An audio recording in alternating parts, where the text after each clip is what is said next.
Здравствуйте все! Добро пожаловать на канал Магия Песка. Мои дорогие зрители, с вами, как всегда, ваша Ольга. Всех вас сердечно благодарю за то, что выбираете быть со мной, за вашу невероятную и теплую поддержку, за вашу помощь, за ваши донаты. Земной вам поклон! Сегодня у нас будет отсыпочка на такую тему. Кто много думает о вас? Кто хочет с вами поговорить? Загадайте, пожалуйста, на себя. Ни о ком думать не надо, просто загадайте на себя. Задайте мысленно либо вслух вопрос. Кто много думает обо мне? Кто хочет со мной поговорить? И давайте вместе посмотрим.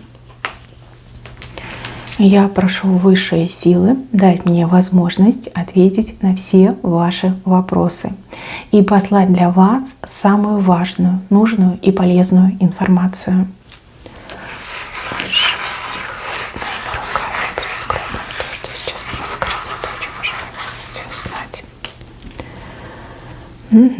Вот он, видите, в лодке сидит. Он не просто думает, он не просто хочет поговорить, он встречи с вами желает, причем скорой встречи. Уже прям в лодке, видите, вот лодка, мужчина в ней сидит, и прям и мыслями, и руками, и всем телом к вам тянется в вашу сторону. Но здесь блок с вашей стороны, блок. Как-то ему сложно к вам подобраться, сложно достучаться. Здесь мужчина чувствует себя очень виноватым перед вами, провинившимся, виноватым, преступным даже каким-то вот себя чувствует, как, знаете, сам себе не рад. Еще я вижу, что у этого мужчины очень сильно за последние несколько месяцев, может быть, год даже, очень сильно ухудшилась жизнь. Жизнь ухудшилась, состояние его дел ухудшилось, его здоровье ухудшилось. Ну прям как навалились горы на него. Причем горы острые, с острыми пиками, такие, знаете, прям серьезные. Мужчина очень сильно поменялся за очень короткий срок. Вижу, что он раньше был каким-то, вот, знаете, солнечным, гонористым, таким ярким, любил быть в центре внимания, любил, чтобы ему восхищались, чтобы комплименты ему делали, любил хвастаться. Вот таким он был. А сейчас он очень такой спокойный, скромный, я бы даже сказала, какой-то прям замкнутый, неконтактный, необщительный. Этот мужчина вас чем-то обидел. Видите, он хочет к вам прийти. Смотрите, вот она, вы стоите, у вас в руках меч, у вас руки вверх подняты, а он на коленях перед вами. Ну, то есть готов прийти раскаяться, готов принять ваш суд. Да, вот как вы поступите, отдаться в ваши руки. Ну, типа, либо помилует, либо казнит. Вот как-то так мне идет. Какой-то грех у него перед вами, какая-то вина. Вина, которую он не может сам себе простить. Мне почему-то кажется, что это какой-то ваш бывший мужчина. Мужчина, с кем у вас была связь. Причем связь очень серьезная и связь, которая могла перерасти в очень серьезные отношения. Там, семья, дети, вот все дела. Мужчина, который совершил... Ну вот мне идет, что какой-то грех. Может, он вас предал, может, обманул, предал. Вот что-то в таком ключе он сделал. Что-то страшное он совершил против вас. И еще показано, что когда вы были вместе, этот мужчина был очень самодостаточный, самодовольный. У мужчины в жизни было много вот как света, удачи, везения. Вот как все ему покорялось, все ему давалось. Может быть, благодаря вам, благодаря вашей поддержке, может быть, ваша любовь настолько его оберегала, еще и удачу ему приносила. А вот после его поступка все начало лететь в тартарары. Ну, буквально потерял все. Вот все растерял. Все потерял. То есть от былого шика, блеска ничего не осталось. Все стало тусклым, старым, изношенным, потрепанным. И вот эта боль постоянно чувствуется. Боль, вот что я согрешил. Он и чувствует свой грех перед вами, и также перед Создателем. Кстати, не удивлюсь, если за последнее время этот мужчина из атеиста превратился прям в глубоко верующего человека. как будто бы вот все растерял, все потерял. И, мои хорошие, у кого отыграется измена, то есть вы узнали, о ком речь идет, да, и, возможно, мужчина вам изменил, и именно это его грех, то знаете, что там изменно ему и заплатили. То есть он, получается, вам изменил, а та женщина изменила ему. Причем, я так понимаю, не один раз, да, не с одним человеком изменила. Изменила, так изменила. То есть он вообще такой растерянный, как зло, которое он причинил вам, ему как сторицей вернулось. То есть если он вам один раз изменил, то ему изменили там минимум раз 10, наверное, может и 100. И если он вас обманул, то его столько же раз обманули. Так мне идет. То есть по полной чашу горя и боли он выпил. Тут почему-то показывают потери. Много потерь он пережил, много неудач. Может быть, он был таким, знаете, лихим парнем. Может, бизнес свой имел, там, либо работа у него такая хорошая, доходная была, пока он был с вами. А после вас, вот как удача сама отвернулась, да, вот он чувствует себя, как будто бы он проклятый, как будто бы вы его прокляли. Ну, либо из-за того, что он грех перед вами совершил, вот какое-то проклятие тяжелое упало ему на плечи. Плохо, тяжко. Он, кстати, очень сильно изменился внешне. Он прям постарел очень сильно, осунулся. Находится в ужаснейшей форме. Просто вот здоровье у него начало там сдавать.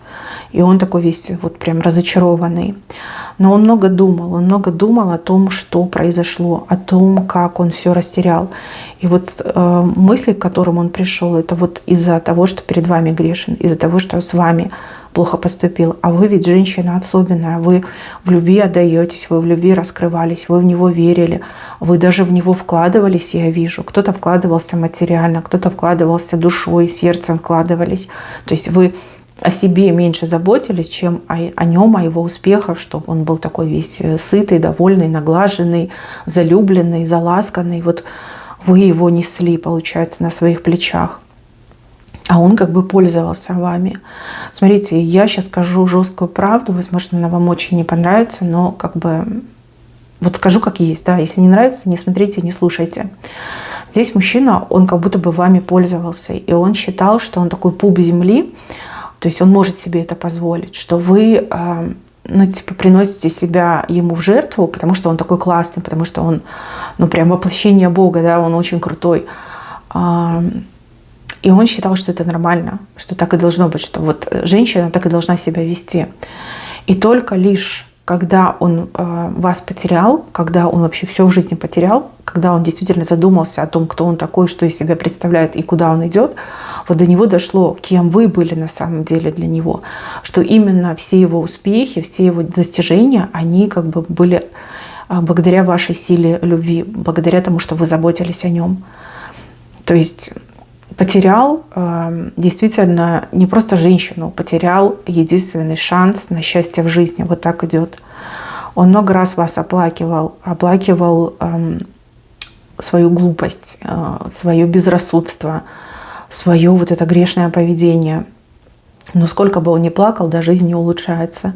И я так понимаю, что он думает о том, вернее, едет к вам за тем, чтобы вот в такой позе попросить у вас прощения. То есть кинуться вам в ноги. Но вы видите, да, вот она, вы стоите, у вас в руках прям такой острый предмет, на нож похож, либо на меч. А он, видите, вот он упал на коленях, просто вот молит о прощении. То есть ему хочется попросить у вас прощения, ему хочется вымолить ваше прощение, ему верится в то, что когда вы его простите, его жизнь хотя бы, может быть, не полностью, но частично вернется в прежнее русло. То есть вот эта совесть, мучения совести, муки совести прекратятся, удача потихонечку начнет возвращаться в его жизнь, и что он опять встанет на ноги. То есть мужчина, грубо говоря, прям 100% уверен, что все эти неудачи и беды в его жизни из-за того, что он совершил грех перед вами, из-за того, что он вас обидел. Но отчасти он прав. Еще я здесь вижу знаки мистики и магии. Возможно, этот мужчина, либо кто-то, кто связан с этим мужчиной, может быть, они ходили там, к эзотерикам, к экстрасенсам, к гадалкам могли ходить. И им говорили о вас, о его грехе. То есть, да, возможно, даже люди указали, что а чего ты хотел? Ты такую хорошую, светлую женщину обидел, ты любовь растоптал. Ты даже не заметил, какая драгоценность была в твоих руках, да, какая ценная женщина была рядом с тобой, и какая женщина тебя любила. А за грехи надо платить. Ну вот, по крайней мере, вот это здесь показано. Кстати, еще показан козел. То есть мужчина, может быть, и к магии обращался с целью вернуть удачу в свою жизнь, везение в свою жизнь, но только хуже стало. Ну, потому что высшие силы действительно его наказывают. От него такое впечатление, вот прям все отвернулись. Весь белый свет и темные, светлые силы, все прям от него отвернулось. Остро, больно, тяжело, проблематично. И вот хочет покаяться, хочет раскаяться, хочет выпросить ваше прощение. Хочет ли он вас вернуть? Нет, он об этом не думает. Ему кажется, что это невозможно. Тем более, скорее всего, он о вас что-то знает, знает, что вы живете неплохо, самодостаточно. Возможно, у вас новые отношения. Может быть, за вами кто-то ухаживает. Может быть, вы публикуете какие-то фотографии в социальных сетях. Вот. Не думает он о возвращении вас, он думает о том, чтобы выпросить ваше прощение. Об этом он только лишь может думать. И поговорить он тоже об этом хочет. Вообще ему есть что вам сказать. Есть. И главные слова — это то, что он был неправ. Это то, что он сожалеет. Это о том, что он очень сильно заблуждался. Вот об этом он будет с вами говорить. Так что, девочки, это бывший. Яркий, взбалмошный, шальной бывший, который сейчас просто вот жалко на него смотреть. Возможно, вы даже его не сразу узнаете, когда увидите. Вот настолько его жизнь через мясорубку прокрутила, да, высшие силы прокрутили. Жалкое зрелище, но он уже в лодке. То есть, возможно, вам попалось это видео как предупреждение, что он уже где-то рядом, и что он ищет встречи, не только разговора, но и встречи с вами. Прям надо поговорить. Кстати, из этого мужчины долго страдали. Ведь вы действительно любили. Ведь вы действительно все отдавались в этой любви. У вас были очень серьезные планы на ваше общее будущее, я так понимаю. Ну, хотели семью тоже с ним. Верили, что все получится. А он вам такую вот боль причинил. Вы очень долго приходили в себя. Даже был момент, что вы вот прям от всего мира закрывались. Вот никого не хотели видеть. И, скорее всего, казалось, что больше никогда не поверите мужчинам. А кому-то из вас даже пришлось потратить много времени на свое лечение, восстановление, да, восстановление души, сердца. Вот. Но со временем вы начали понимать, что проблема не в мужчинах, а проблема именно в том, что вам такой достался несерьезный, ну, либо человек, который недальновидный и, опять же, не умеющий любить. Сейчас к этому мужчине у вас в сердце пусто. Я это вижу. Пустота. Но пустота — это тоже, знаете, не очень хорошо. То есть не все сказано, не все высказано, можно так сказать. И, возможно, эту встречу высшие силы и дадут для того, чтобы эта пустота в вашем сердце закрылась, для того, чтобы вы смело могли пойти в свое будущее, любить и быть счастливой. Как-то так мне идет. Смотрите, вот вижу, что вам его в какой-то момент даже жалко станет. Вот когда вы его увидите конкретно, во что он превратился, вам станет жалко его. Но жалость — это не любовь, в принципе, да, можно пожалеть. И еще я вижу, что этот мужчина вам хочет что-то то ли дать, то ли отдать, то ли даже, возможно, заплатить. Может быть, он вам должен остался. Либо какие-то ваши вещи он себе присвоил, забрал. Видите, вот эту рыбку показывают. Он об этом думает, как бы вам ее отдать, вернуть. Возможно, это что-то ценное, да? Это не какой-нибудь шарфик, либо не какая-нибудь там, не знаю, безделушка, это что-то ценное. Мне вообще идет, что это какие-то деньги. Он вам должен деньги, либо он прихватил какие-то деньги, либо он вам обещал какие-то деньги, но не дал. Вот, он думает об этом, чтобы вернуть вам, отдать. Так, еще одного мужчину показали. Но этот мужчина, он с правой стороны. Тот мужчина, с кем вы общаетесь. У вас есть общение, у вас есть диалоги, у вас есть встречи. Еще показано, что с этим мужчиной у вас общие дороги. Может быть, вы вместе работаете, либо вы в одном доме живете, может быть, вы в одной компании с этим мужчиной находитесь. Но здесь мужчина, он такой, знаете, добрячок, весельчак. И такой, знаете, вот непонятно, что у него там на уме. Он такой, знаете, и вашим, и нашим. И такое впечатление, что его вообще не заботит личная жизнь. Такой, как рубаха парень, да, про таких говорят.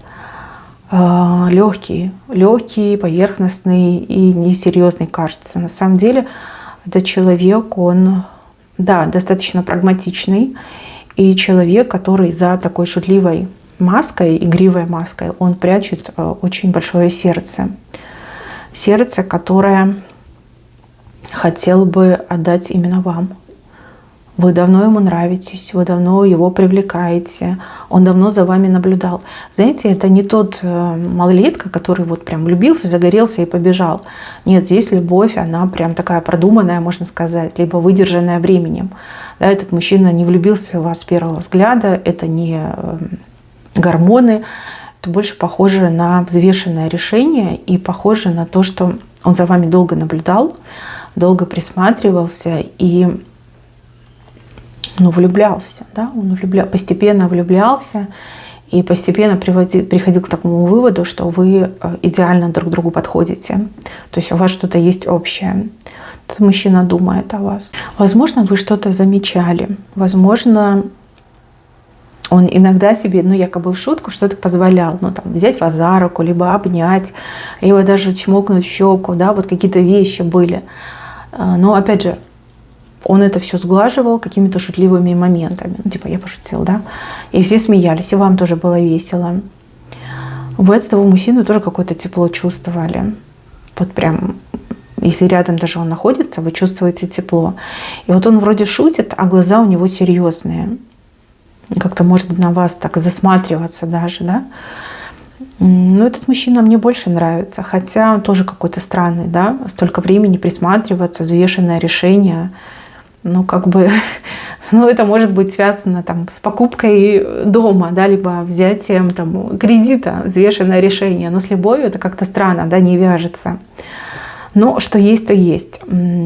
Этот мужчина думает, он еще не готов раскрыть свои чувства, не готов с вами говорить, он будет еще думать о том, как это сделать, стоит ли это делать.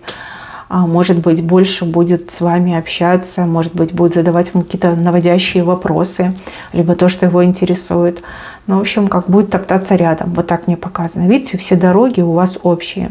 Даже может специально куда-то приходить, там, где вы находитесь, чтобы лишний раз вас увидеть, либо понаблюдать за вами, как со стороны.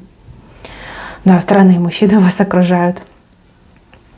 И еще здесь такой момент показан, что скоро о вас люди заговорят. Вот они, эти люди, видите?